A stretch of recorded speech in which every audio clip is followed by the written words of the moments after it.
Okay, so this has been forever since I filmed this, but making paper mache is pretty much always the same. Use like 1 part flour to like, you know, 4 parts water, so it's like an eighth cup flour, and then you add some cold water into it.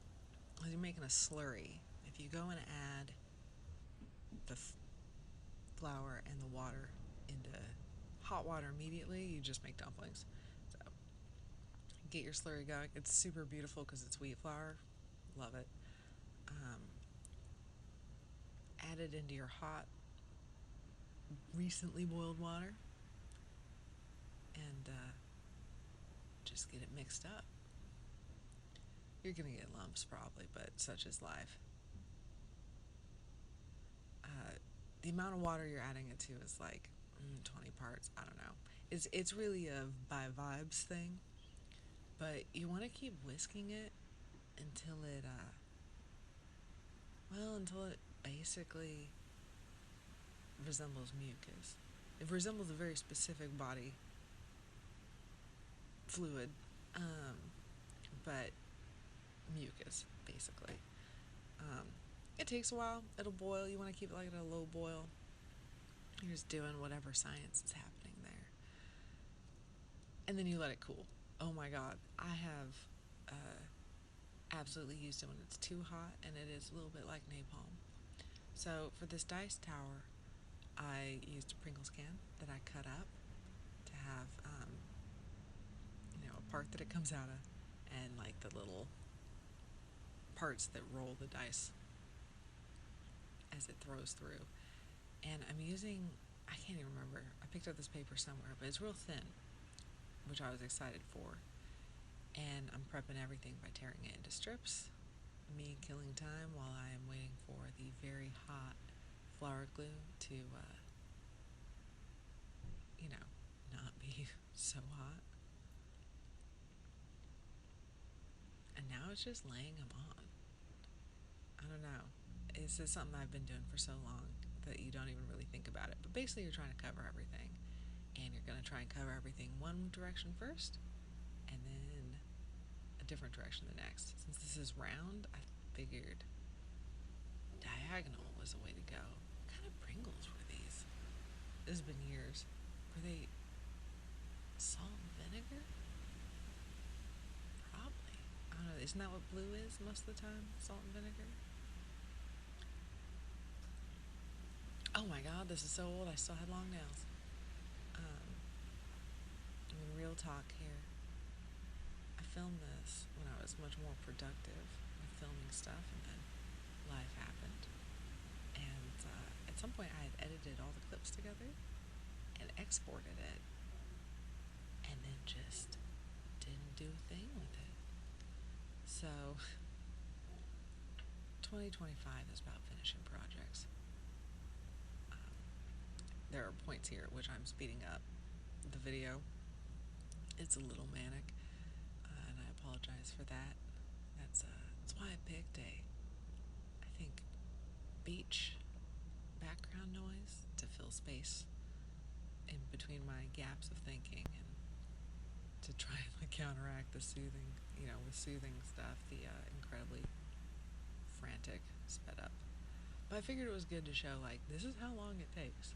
It's a lot of layering stuff. And it looks like, what am I doing now? Crumbling up little bits. Oh, I see them filling up spaces.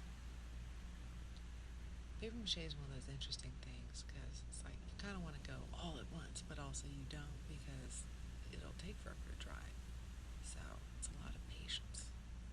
It's also a craft that is much easier in Southern California than it was in the Pacific Northwest, where it's wet all the time.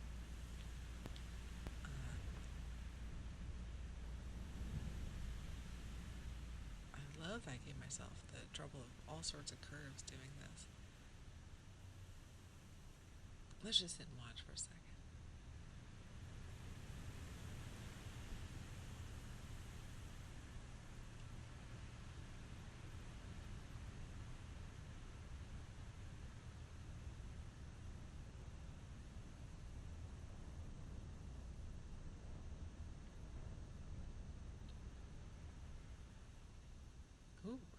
and now it's dried. Oh, I see. I'm indicating with my hands. I'm now going to go the opposite diagonal direction. In the back, you can see another one I did, because I did 2 dice towers at this time. I do not know what happened to the other one. I do know that the one I'm making here, which is a tree, is one that Chase still has and used pretty regularly during our D&D game. To fill space here, I guess I'll talk about, I got into papier-mâché because my original choice for my senior project when I was in college had been denied. And I was not quite certain what I could do with the resources that I had, resources both being materials and money and time. And this was very much an era of the free newspapers that are everywhere, like the Mercury, the Portland Mercury. And so I was like, well, why not papier-mâché? Oh, here we go. Yeah. Let me interrupt my story for a second and show you that I'm now making a texture on this one. So maybe this is the one that is going to be a treat, because I'm making all the barky texture. What's great about papier-mâché glue is you just get it warm, put your paper in it, crumple it up, and you can just slap it on. It's pretty great, because it's just wet paper. Anyway, I was like, what's cheaper than, a little bit of flour and free newspaper? And so I made a bunch of papier-mâché like boxes and like cabinets and just items. I had a show with them before my senior project as well. Sold a bunch of the pieces. I sold a bunch of the pieces at the senior project show as well. Because people kind of like cute little boxes that are priced reasonably. One of the funny things about it, oh, I see. Now I'm going over the texture I made to smooth out the texture a little bit. Okay. I see what you're doing there, past me. God, this is kind of grody looking.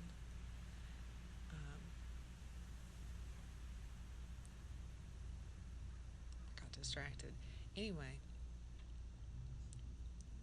yeah, people like little boxes. People like things that you can put things in, and papier-mâché was a great way to do that in the cheapest way possible. I got a B+, which is fine. I don't really mind. It's amazing to me how strong things you can make out of papier-mâché are. We had a shelf that I had made with, I think they're just 2x4s, it's like vertical struts within it, that held books in our first apartment. I've made little containers that can hold like 20 pounds on tiny little clawed feet and stuff. It's a real pleasant craft, and it's one that's still with us. It was very big in the Victorian era, when they would make, like, you can make roofs with it. You can waterproof it by putting it through a process with linseed oil and heat for a really long time. Waterproofs it. Nowadays, you'll see it in, all the little things that hold stuff that you've ordered so they don't go rattling around in a box.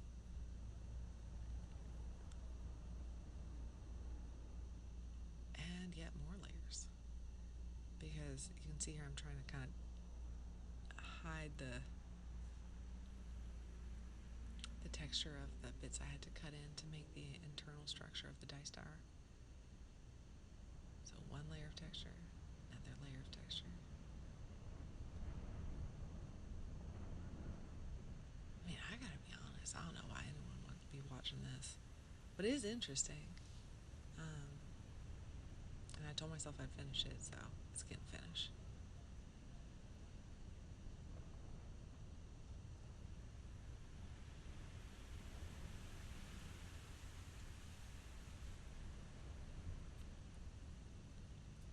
I grew up with pinatas, which are papier-mâché, the kind that you put around a balloon so you have the hollow cavity inside, and you can just, once you've made the shell strong enough, you just poke a pin through it and lived in the Pacific Northwest, sometimes I would have to put pieces in the oven on its lowest setting to try and dry them in time. And sometimes those pieces would have a balloon inside, which expands in heat. And I've had some interesting incidents where either, oh, hey, this is starting to look way more like bark. Good job, me. Past me.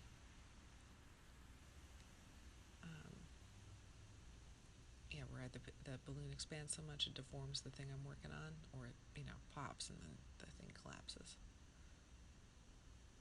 But here, it's dry all the time. Much easier place to do it in.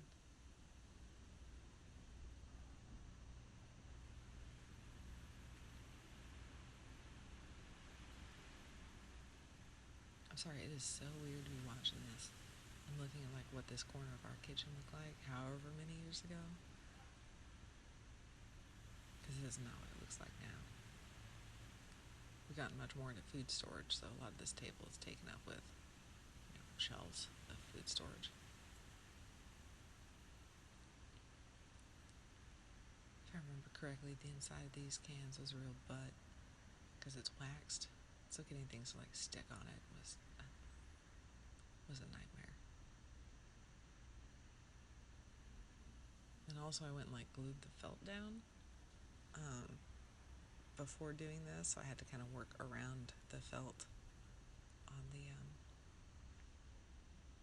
little angles. I don't know what those internal things are called. What am I doing now?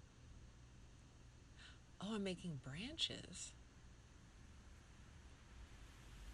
I'll tell you, you buy one pack of pipe cleaners and you don't have to buy another pack for quite some time.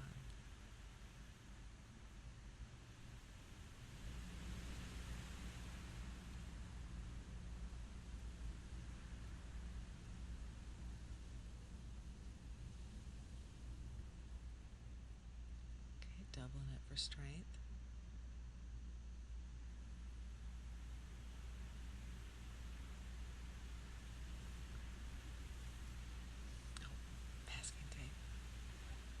Someone I know has done some sculptures that they call papier-mâché, but they are really just masking tape covered, and it drives me crazy because it's not really papier-mâché, is it? That's not the papier. It has not been machéed. You're just covering shit with masking tape. But, God be with you. Like, it's a way to do things.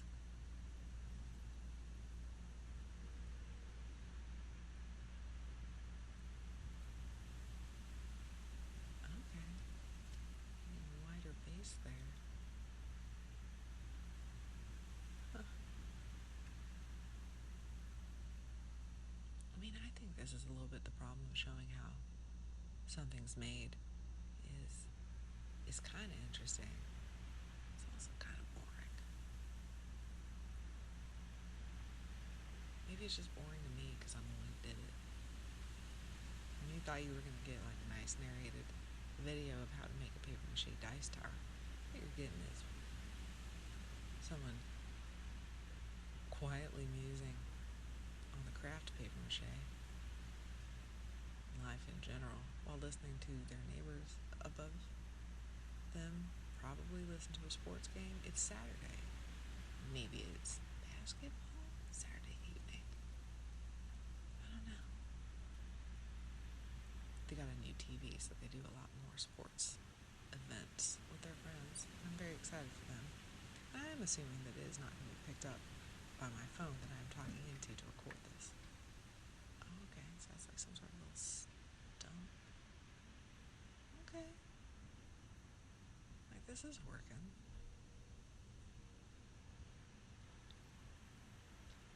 I will say one of the wonders of crafting is you can just keep going until it looks like how you want it to look like. There's a point of anything that you're making where you fucking hate it. And you just gotta push past that. Because you see, the more crap I add on here, the more it gets like a bark texture.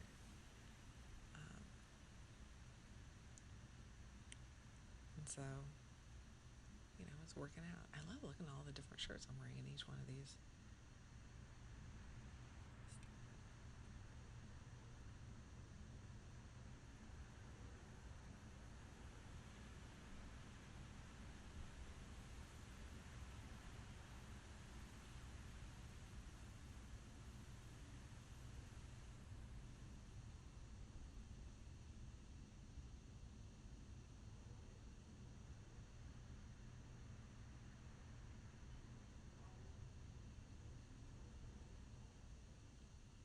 That's actually really dope bark texture that's coming on there. Huh. I can't remember what my plan for the other one was. I think I gave it up. I love that it's still in the picture though. Okay, so now I'm making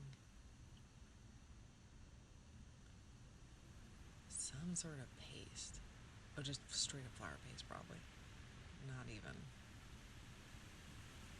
glue consistency, just mush. That texture. We're gonna learn together what my end game was here. Isn't that a cute glass, by the way? I found that by the side of the road. It has matching carafe and a couple other little glasses like that. It's weird because a carafe makes it feel like it's orange juice, but those glasses are very much like a shot glass kind of thing. Who knows? They're cute as hell. Could be salt dough that's in there, actually. Nope, that's just straight up flour. Gross.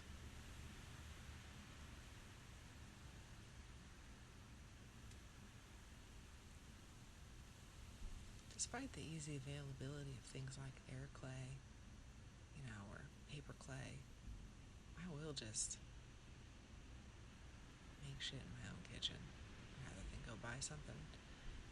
It's a mix of being lazy and a mix of being frugal, I guess. Right. Okay, so I'm getting up the clop here. And then, I'm filling in gaps. That's what I'm doing. I'm filling in gaps. One of the things in a lot of how-to papier-mâché little craft books and stuff you find, they often talk about doing this sort of thing.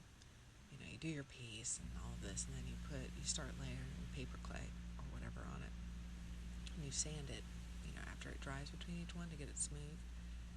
And I will tell you, I have never been one to actually get anything properly smooth, and I think that's on me more than on the medium itself. But I'm 40. I'm past 40. And I've learned where my strengths lie, and my strengths are not in perfection. Obviously. Okay. It's adding more texture. Did Pass Me speed this up anymore at any point? Where are we? Halfway through this? Man, we are taking this thing from cradle to grave. We're going on this journey together.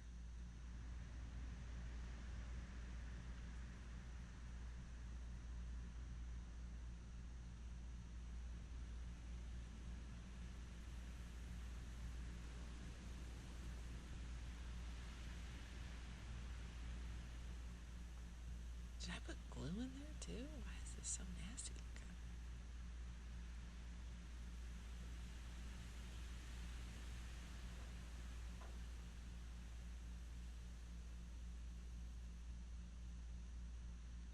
I'll tell you this, I've had that brush for probably a decade. Purchasing some kit, probably from Fred Meyer, for acrylic brushes. And it has been a workhorse for so long.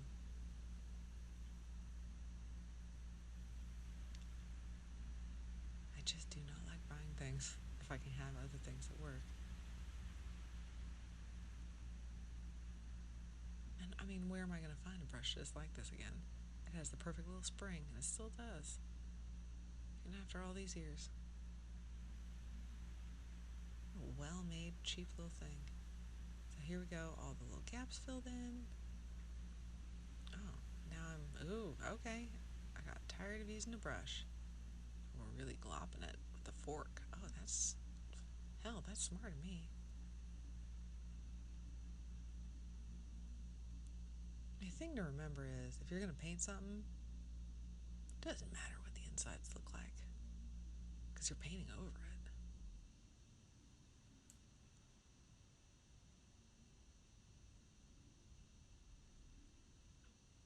Huh. I will say this is the nice thing about always just using stuff I've made in my kitchen.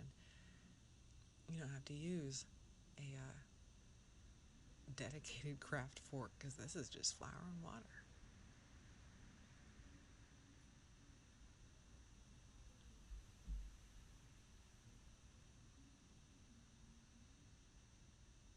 God, that is gross.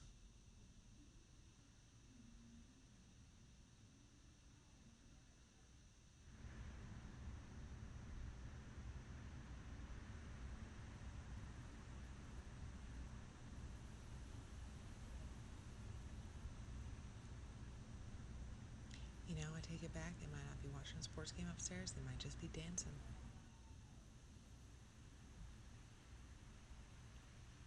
Based on the noises I'm hearing, that hopefully you are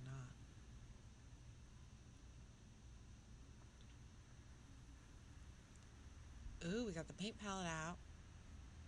We're going to start seeing some color happen. What's this? It's a wash, I'm betting. What did I make it with? Ugh. Oh, it's,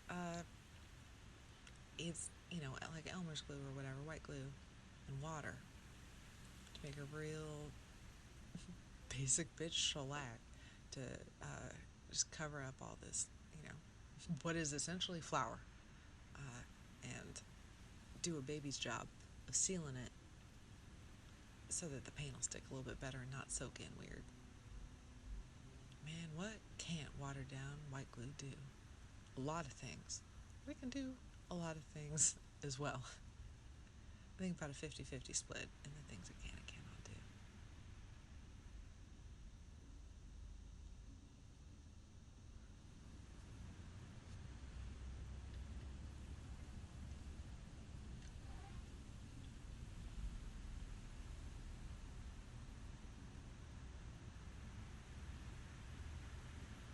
Huh.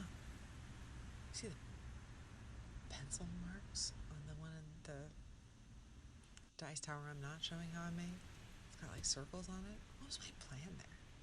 I legitimately don't know. I could go back to my archives probably and figure out, my grand plans for what I was going to do. I have frankly, no interest.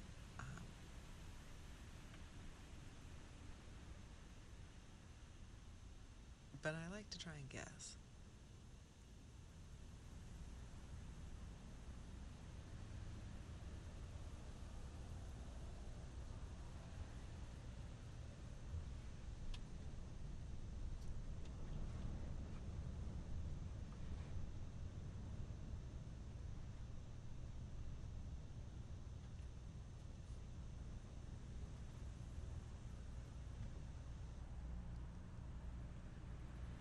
Now that quote-unquote sealer is dried, it's time to put down color. Amazing. Again, just using the same brush for all of it. Didn't y'all remember the Bob Ross bits where he'd do an entire painting using just one brush? That has always been my jam.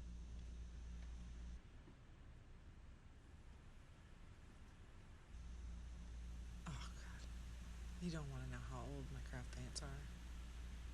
I will use them until they're disgusting. Again, I do not like buying things. This has some sort of brown, a little bit of yellow. Back when I did mural painting, one of the glued to the thing. One of the ways that we would make the color for evergreens, like pine boughs and stuff. Oh, that's nasty baby shit color. Okay, we're it's sped up now. Anyways, you mix a little bit of yellow in with black. It depends on the black you use. Most black have a green or a blue base, and use the yellow into the black, and we create this beautiful. You don't mix it all the way. We create this really beautiful green, which is perfect for a lot of evergreen. There's my hot tip for you. Here, 4/5 of the way through this, mix black and yellow if you want a really cool green. The results will surprise you. And this is a really, this must be, is this a wash? We're gonna find out. No. Oh, there we go. Okay, so yeah, just some water there, and I added some black. I'm gonna tell you, these craft paints do not dilute well. There are craft paints that do actually have like a pretty strong volume of pigment in them, and they dilute just fine with water. But really, with acrylic paints, you shouldn't be diluting with water. There's like mediums and stuff. But who cares, right? If the results are what you want, it really doesn't matter what you're doing. What brush am I getting? I bet you I'm getting the fan brush. My enemy. There are things that you're supposed to be able to do with a fan brush. I just cannot. Oh no, I'm just getting a stir. Okay, now a little brown, so it's not just black. When painting or drawing or whatever, using just black often is more of a statement than one would want. Nothing really is black in the world. It draws the eye quite a bit. It feels unrealistic. So I always want to soften it just a little bit. I think that stir is from egg dyeing kit, by the way. Never throw anything away. This is a big t-shirt I'm using, by the way.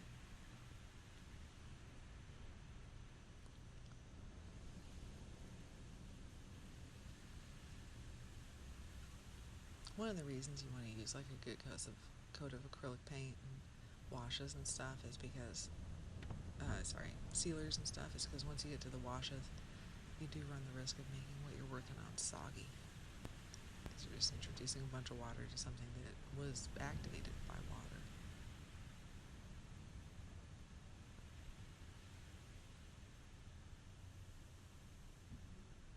Okay, so we're bringing out all the little depths.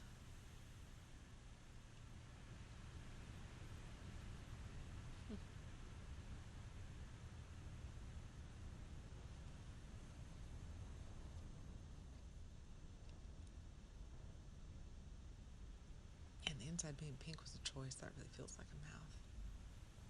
What are we doing now? Brown.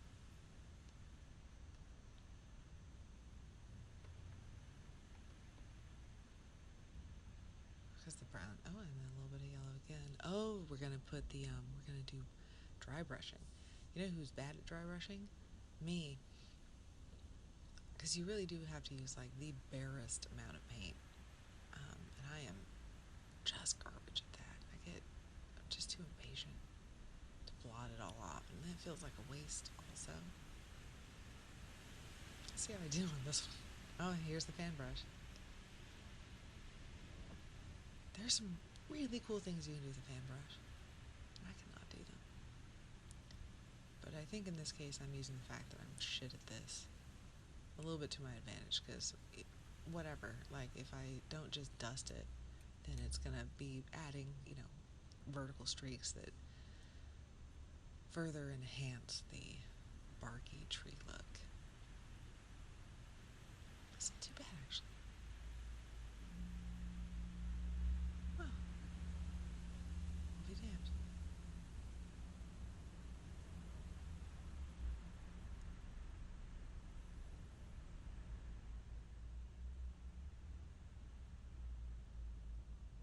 I love that I decided to record this while the upstairs neighbors are having a party. They have their aircon on, but I think it's just filtering, not necessarily pumping in cold air so they can like vape inside, probably. Who knows? It could be warm up there as well.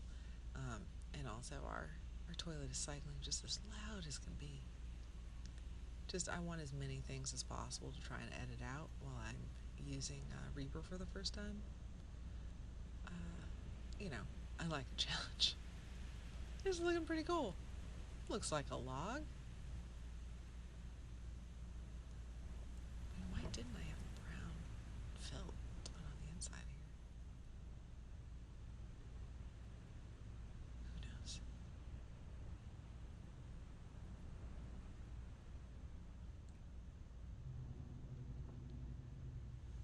Shit, that doesn't look that bad. It's one of those things that's like on a shelf now somewhere, like out of my sight because it's over in Chase's workspace. So I have not thought about it as an actual object in years.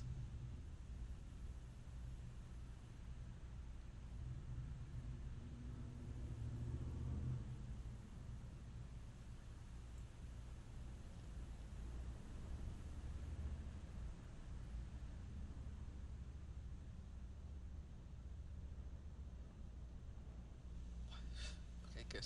It's like, why am I shoving this towards here if it's never going to get focused?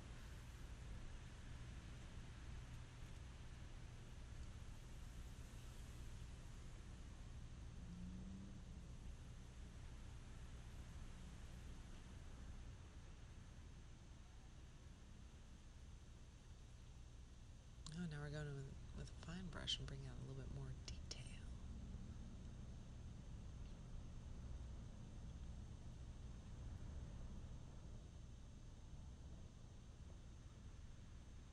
So I'm doing watercolors. I will tell you, so this is a Crayola watercolor pan. The Crayola watercolors are, at least they used to be. This is from, God knows, also probably like 10 years ago. Um, really pigment saturated. Like, and they are a really nice selection of the basic colors. They're some of the favorite watercolors that I've ever used, and I've used nice watercolors, but these are the ones I always go to.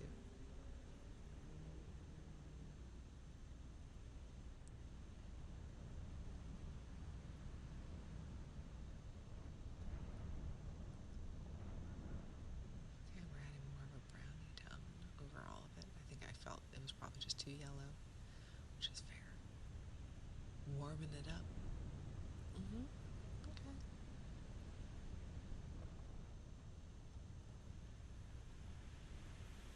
Now I'm trying to remember where I got that watercolor brush. It's probably a gift. Someone was throwing their stuff away or destashing. I was like, I'll take that, which is how most of my tools have been acquired. You getting rid of that? I'll take that.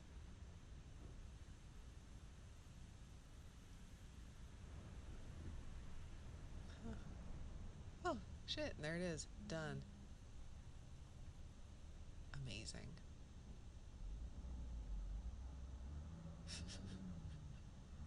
Don't mind the Pringles lid on top. It's a dice tower, and it served Chase well for multiple years of our D&D campaign. Bless. Well, thank you all for listening.